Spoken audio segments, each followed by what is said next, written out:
Hi everyone, this is Jim. Welcome to this postmortem of my Blitz game number 814. I had the white pieces and started with d4. And my opponent went c5, the Benoni defense. You can see pretty far down on the list, but it's an interesting defense. The chess engine, I have to say, well, let me go ahead and put on my move. I played d5, which is the main response. You should just go ahead and grab this space if black is going to give it to you. The chess engine thinks that white is pretty good at this point, almost a +1 advantage, basically. But I think, it's kind of overestimating white's chances this early in the game. The Benoni typically turns into a kind of a closed position, and there's a lot of maneuvering, and black has time to get his pieces organized.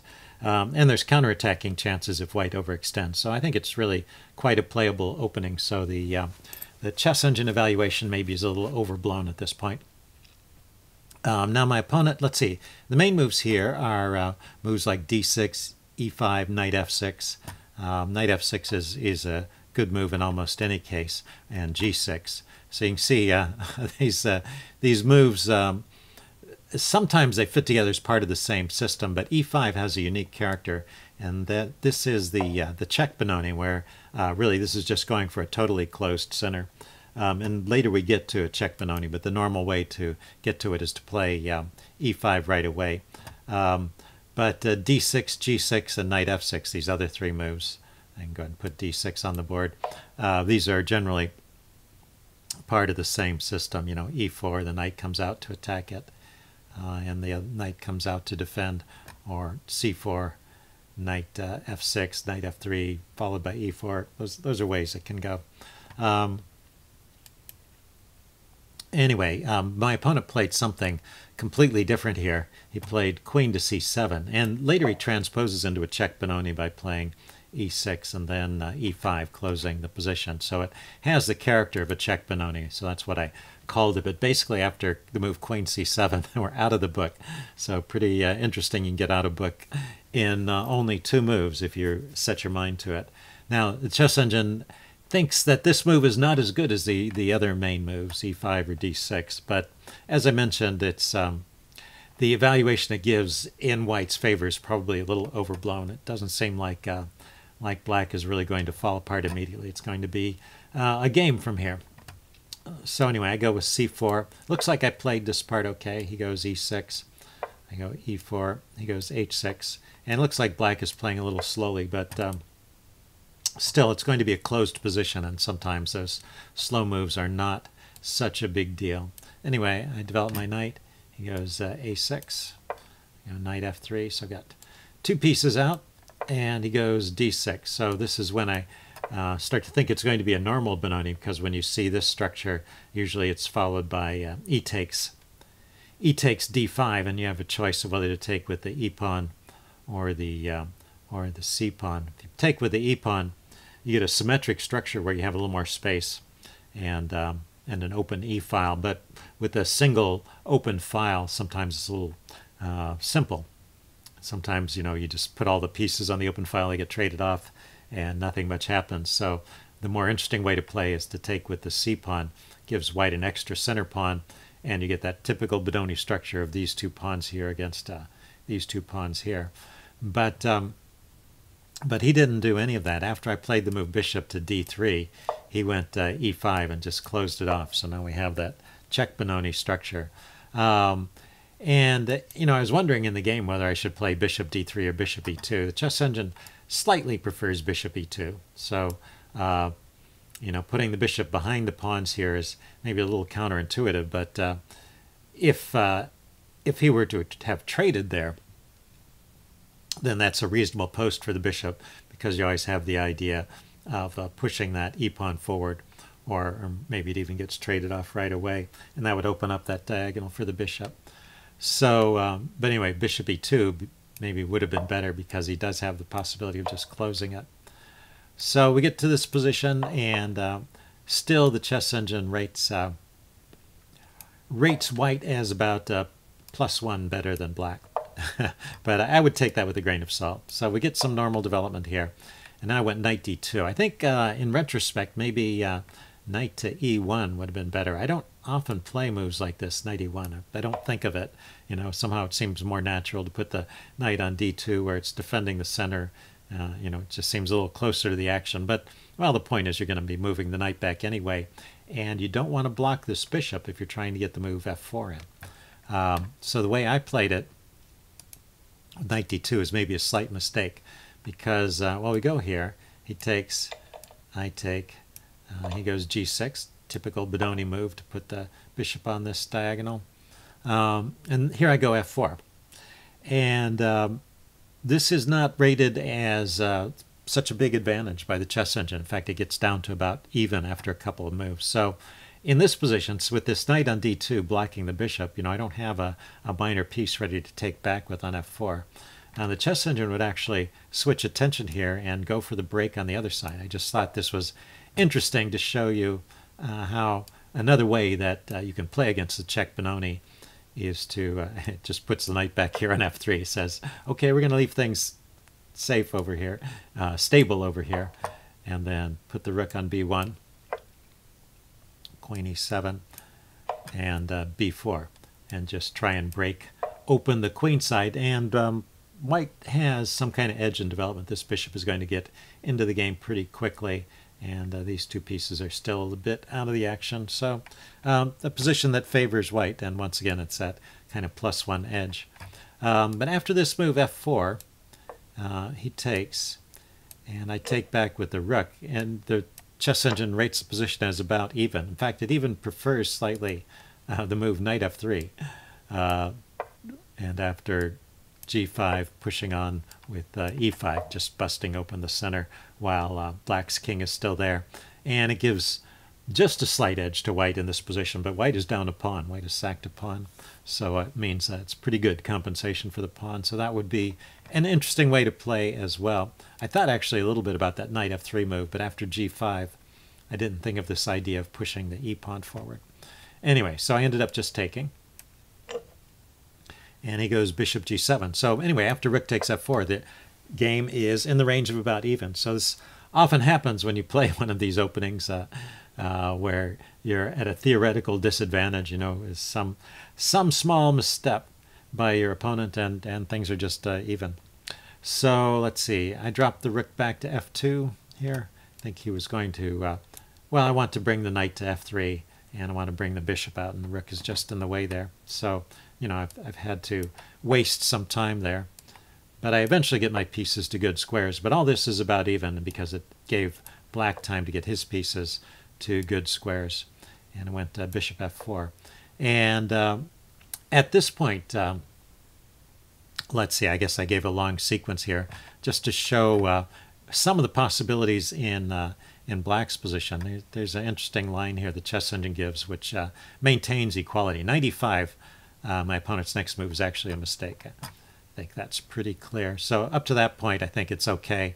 I think probably 95 is really the first real mistake in the game. Let's see, he castled. If he castles, this is the computer line. Let's see, I could play with h3. This is to keep his knight from coming to g4 and harassing the rook.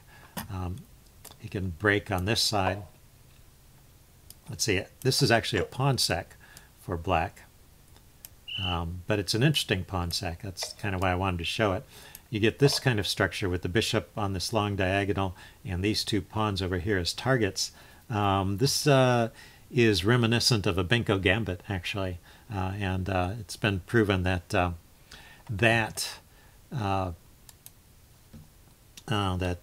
black has decent compensation for the pawn.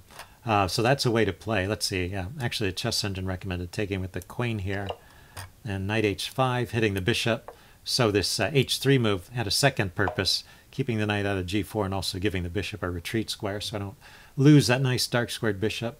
And then the move bishop to d4, which is a pretty serious threat here, pinning that rook, so that has to be taken off.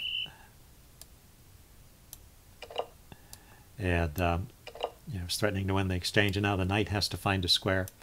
And then let's see, knight h back to f6, just dropping the knight back, hitting my my e-pawn here, and it looks like Well, the chess engine rates this as equal. So, interesting way for black to play. He's still a pawn down at the moment, but he has pressure on the center, and he's going to maybe get some pressure on these pawns over here. So, just some ideas for black in this position. Instead, he went knight e5. And I think this is a mistake. You want to put the knight here at a time when if it's traded, you can take back with a piece. Here you have to take back with a pawn because I've got the bishop. And when he takes back with the pawn, before I make a move, let me finish my thought. When he takes back with the pawn, he gives me this great passed pawn here on d5. So it's a protected passed pawn, and that's a real trump card for the endgame. And you know, these pawns here on either side, the pawns on c5 and on e5, are somewhat weak as well. The chess engine thinks I should drop the bishop back along this diagonal to d3 or e3 or to d2. Because the way I played it, I dropped the bishop back this way to g3, and now he immediately just wins that bishop. And that was a pretty good piece. I shouldn't have been so quick to give it up. But even so, after black played this knight e5 move, and I did that exchange to give me the passed pawn, the chess engine has once again gone back to giving me a +1 edge. Here, let's see. I went rook f3. He didn't actually take the bishop right away. He castled first. And I went rook a to f1. I brought the rook over, and I was thinking of retreating the bishop, but he just took it off at this point. And played king to h7. So, yeah, this is a position where white is better, according to the chess engine. I think in practice white is better, too. By now it's starting to become clear there's some kind of attack that's going to shape up on the king side, and this bishop is still blocked in by a pawn. But black still has ideas of organizing maybe this f-pawn push and bringing this rook over. And if he can get that in, you know, maybe he can open up a good diagonal for the bishop. Another idea maybe would be to push the h-pawn forward and post the bishop on h6. So, you know, still play for black in the position. It's not like it's all one-sided, but I think a big edge to white here. Let's see, I put my rook back to the f-file to keep him from playing f5. So he went with f6. Probably a pretty reasonable way to play. I went with g4, just trying to throw my pawns forward to kind of soften up his position. And now h5. This is like his second mistake. And after h5, I have a winning advantage, I guess. Let's see. He could have played something like queen d7. This is a chess engine line. Rook g3 and rook f to b8. Actually switching to the king side, queen side, and maybe thinking about pushing pawns forward over here and getting some counterplay. And with this b-pawn forward, the rooks and the queen operating on the queen side also can defend because they're looking back across these open ranks at the king side. So seems like a reasonable way to play. Advantage to white, but you know, black can play on. It seems like after h5 I have a winning edge, and maybe simplest is just to take. And best according to the chess engine is just to take and go for the open g file. I played it in a different way, which also gives me an advantage, but not as big an advantage, but still winning. So say, you know, something like +2. So the chess engine is pretty optimistic here. Oh yeah, that's right. He went h5. I went rook h3. I just noticed there was this pin, and I was going to win that pawn anyway. Let's see. He went bishop h6 to break the pin. I can grab the pawn. Oh, let's see, he didn't take back right away. He pushed on. Yeah, I think that's why maybe this isn't so good. He's managed to close the g-file, and he's kept his king safe for the moment. I still have to figure out a way to break through. So I start with this knight d1 maneuver right away. The chess engine would play a little differently. It would go queen g4 first, prevent him from moving the g-pawn forward, which is maybe an important point. Say the rook comes over, and then the knight starts coming around and getting into the game. And we get similar kind of positions as to what we saw in the game. But, well, let's go on a few moves. Say queen d7, offering a queen trade, and knight e3. It's a funny move. It's saying, you want to trade queens, I'll be happy if I can take back with a knight. But the knight is going to be a pretty good piece there. So anyway, bishop g7, queen g2. And now the knight is going to be coming forward to f5 or g4, and looks like it's going to be a winning position for white. Let's see. After g5, I just went with knight d1 right away, rather than playing that queen g4 move. But now he has possibilities of pushing that g-pawn forward. He could actually... can he play g4 right away? Yeah, Chess Engine says he could even play g4 right away. Yeah, right. Yeah, that's a little trick. If I take it, of course, he's got the skewer with rook g8. So he could already push that g-pawn forward, which would have been prevented by me playing queen g4. So that's a point. Anyway, he went rook g8. I went knight e3. And... he went to rook a to f8. I was worried about g4. Now I was planning to meet it with rook to g3 here. So he went rook a to f8, bringing his other rook over to the king side, and I get my knight on this nice square on f5. And now he went queen d7, looking at the loose rook, so I can't just take here.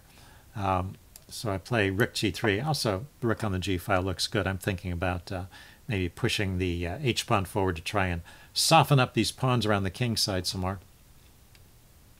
And he breaks on the queen side with b5. I just play b3. He trades once. Pushes on with a5. So I ignore that and try to continue over here on the king side. Let's see, I drop my rook back to g2 first. Yeah, I wanted to get it onto the f-file, and I didn't want to run into this g4 move, so that's why this is a bit slow, but seems to be okay. Let's see, he went a4, and I decided to stop the pawn there with a3, and now he went queen to e8, looking at my pawn, which is defended by my queen, so it's all okay. And now I double on the f-file, and he plays queen b8. So queen b8 is actually a mistake that lets me win another pawn, although this is a position that I should win in any case. But the Chess Engine says the best move here is bishop to g7. But after queen to b8, there's this little tactic that I found in the game where I can just take his bishop off. The thing is, his queen was attacking this pawn, and so after king takes... yeah, maybe this still would have worked out okay.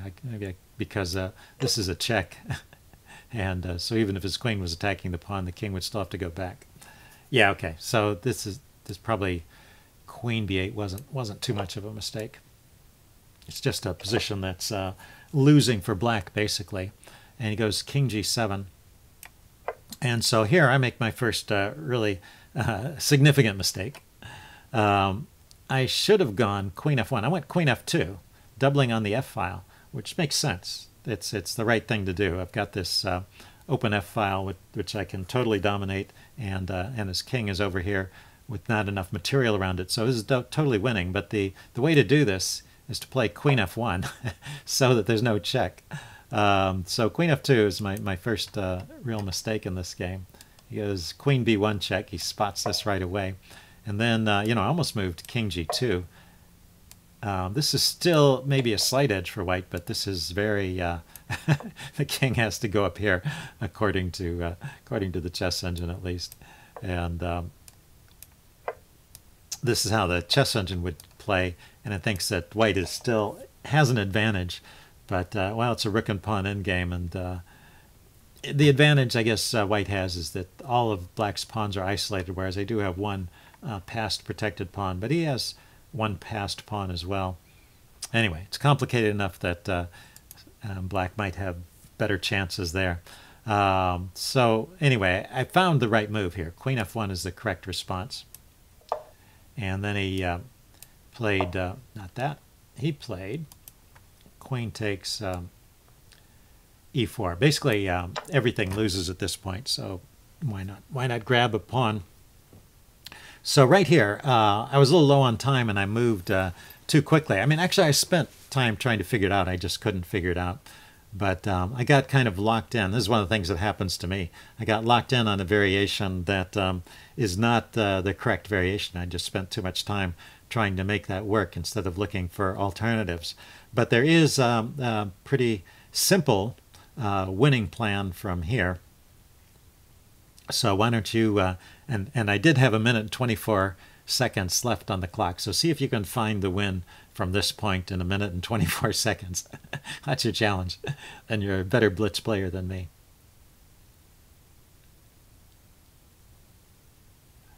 Okay, pause the video if you want a full minute to think about it.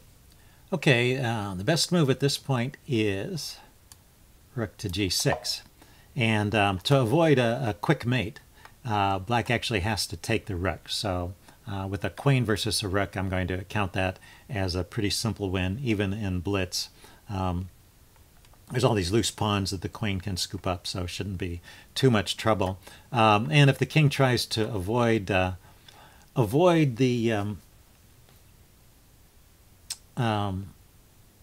if the king runs from the checks instead of queen takes rook, if the king runs from the checks, and wherever it goes, there's a mate in two. For example, queen check here, the king runs, then rook here is mate, and then and if the king first goes to the corner, then the queen can check at f6, and then the king comes forward, then rook to h6 is mate. And of course, blocking with the rook in either case, queen takes rook as mate. So wherever you go, it's a mate in two. So that's the way to play it, rook g6 check. Instead, I played this lemon, rook f7 check. And like I said, I just spent a lot of time trying to make this work. And in fact, there's a huge flaw in it, so I should have abandoned it much quicker. Anyway, he went king h6. I go queen f6 check. He takes, and then I played rook h7. And I was playing all this kind of quickly because I had calculated in advance. But of course, he can just take my rook. So so from this position where it was still maybe had some slight edge, or maybe it's a draw now, to this position is totally losing. Yeah, black is just winning by taking the rook. But fortunately for me, he's caught up in the sweep of things and moved his king. And so now it's a forced mate. King has nowhere to go but here, and that's a mate. So that's a nice mating pattern, and it's something to look out for. So I was happy to be able to show you that that cute mating pattern, starting with rook f7 check. But well, it doesn't work if one of the moves, the piece can just be taken. So anyway, hope you guys, here, let's go back to the final position. Hope you guys enjoyed this, and I will see you later. Bye.